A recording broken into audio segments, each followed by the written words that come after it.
ಈ ಉರಿ ಬಿಸಿಲಿಗೆ ಈ ಥರದೇ ಕುಡಿಯುವಂತ ಅನಿಸ್ತದೆ. ಊಟ ಬೇಡ ಏನು ಬೇಡ. ಹಾಗೆ ರಾಗಿ ಅಂಬ್ಲಿ, ರಾಗಿ ಮುದ್ದೆ, ಕ್ಯಾರೆಟ್ ಜ್ಯೂಸು, ಶರ್ಬತ್ತು, ರಸ್ನ ಇದೆ ಎಲ್ಲರ ಮನೆಯಲ್ಲೂ. Hi friends, welcome to my YouTube channel. ಎಲ್ಲರೂ ಹೇಗಿದ್ದೀರಿ? ಚೆನ್ನಾಗಿದ್ದೀರಿ ಅಂತ ಭಾವಿಸ್ತೇನೆ.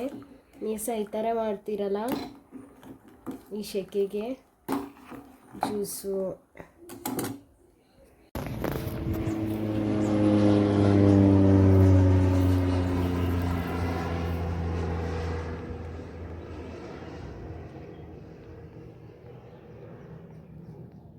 ಎಂತ ಮಾಡೋದು ಹೇಳಿಲಿಕ್ಕೆ ಶುರು ಆಯ್ತಾ? ಇನ್ನೆಷ್ಟೊತ್ತಿರ್ತದೆ? ಇನ್ನೆಷ್ಟೊತ್ತು ಇಟ್ಕೊಳ್ತಿ?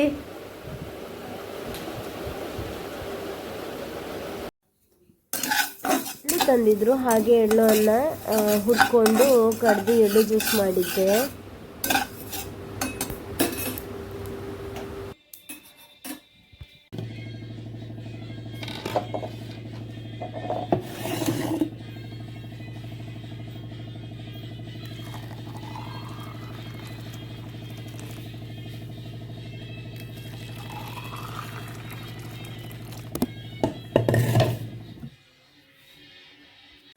ಬಾಳೆಹಣ್ಣು ತುಂಬ ಇತ್ತು. ಅವಳು ಹಾಗೆ ತಿಂದರೆ ಅವಳಿಗೆ ಮೊದಲೇ ಜ್ವರ, ಕೆಮ್ಮು ಆಗ್ತದಂತೇಳಿ ಬನ್ಸ್ ಮಾಡು ಅಂತೇಳಿ ಮಾಡಿದ್ದೆ.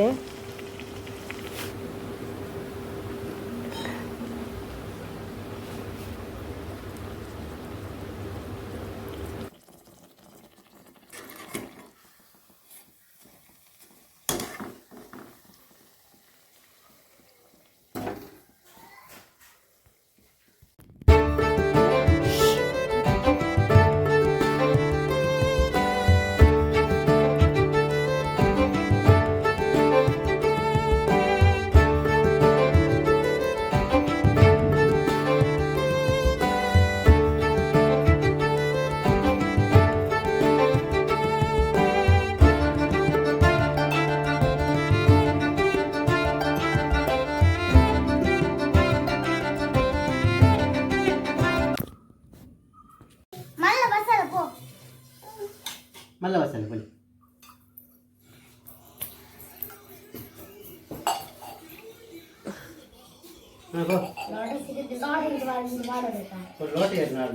ತಗೊಂಬ ಮಾರೈತಿ ದೊಡ್ಡ ಲೋಟ.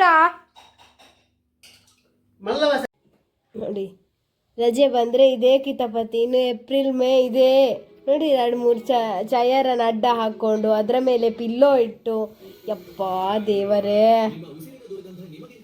ಇಷ್ಟು ತನಕ ಬೆಳಿಗ್ಗೆಯಿಂದ ಜಂಬು ನೇರಳೆ ಮರದಲ್ಲಿ ಅಡ್ಡಾಡ್ತಿದ್ರು, ಮರ ಕೋತಿ ಆಟ.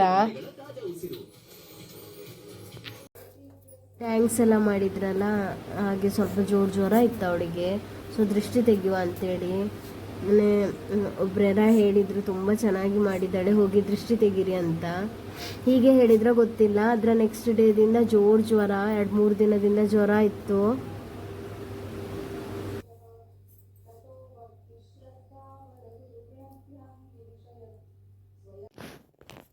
ಇದು ಜಾಸ್ತಿ ಇದು ಪಕ್ಕಾಸಲ್ಲೆಲ್ಲ ಇರ್ತದೆ ಮರದ್ದು, ಹಳೆಯ ಮನೆಯಲ್ಲಿ ಆ ಥರ ಗೋಡೆಯಲ್ಲಿ ಎಲ್ಲ ಇರ್ತದೆ ಜಾಸ್ತಿ. ಕಡಜ ಅಂತ ಹೇಳ್ತಾರೆ, ಅದು ಮಣ್ಣಲ್ಲೇ ಕಟ್ಟುತ್ತದಲ್ಲ, ಅದು ಹುಳ ಎಲ್ಲ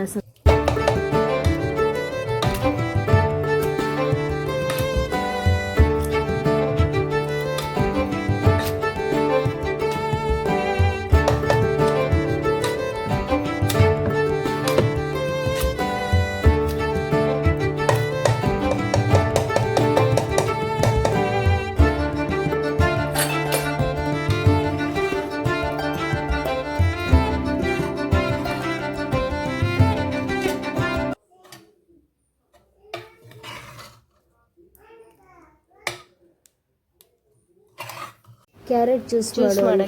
ಸೊ ಕ್ಯಾರೆಟ್, ಬೆಲ್ಲ, ಮಿಲ್ಕ್ ಪೌಡರ್ ಹಾಕಿದ್ದಾನೆ ಅಷ್ಟೇ. ಚಿರ್ಚಿಯಾದ ಕ್ಯಾರೆಟ್ ಜ್ಯೂಸು ರೆಡಿ.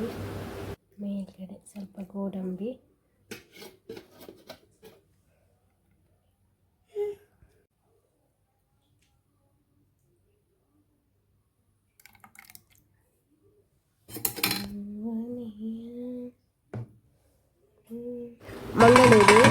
ನಮ್ಮ ದೇವಸ್ಥಾನದಲ್ಲಿ ಯುಗಾದಿಯ ಲೆಕ್ಕದಲ್ಲಿ ನೇಮೋತ್ಸವ ಮಾಡ್ತದೆ. ಯುಗಾದಿ ದಿನ 8 ದಿನ ದೇವರಿಗೆ ಅಲಂಕಾರ ಎಲ್ಲ ಮಾಡ್ತಾರೆ. ಮತ್ತು ನೇಮೋತ್ಸವ, ರಥೋತ್ಸವ ಎಲ್ಲ ಇರ್ತದೆ. ಹಾಗೆ ಇದು ಗುಳಿಗ.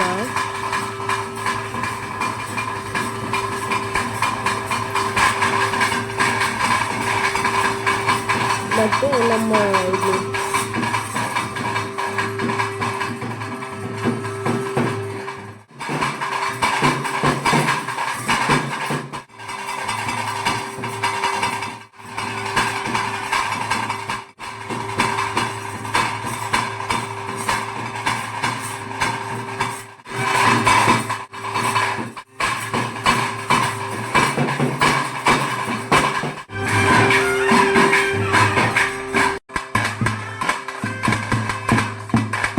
ಇದು ಸಹ ಮಂಗಳೂರಿನ ದೇವಸ್ಥಾನದ್ದು ನೇಮ.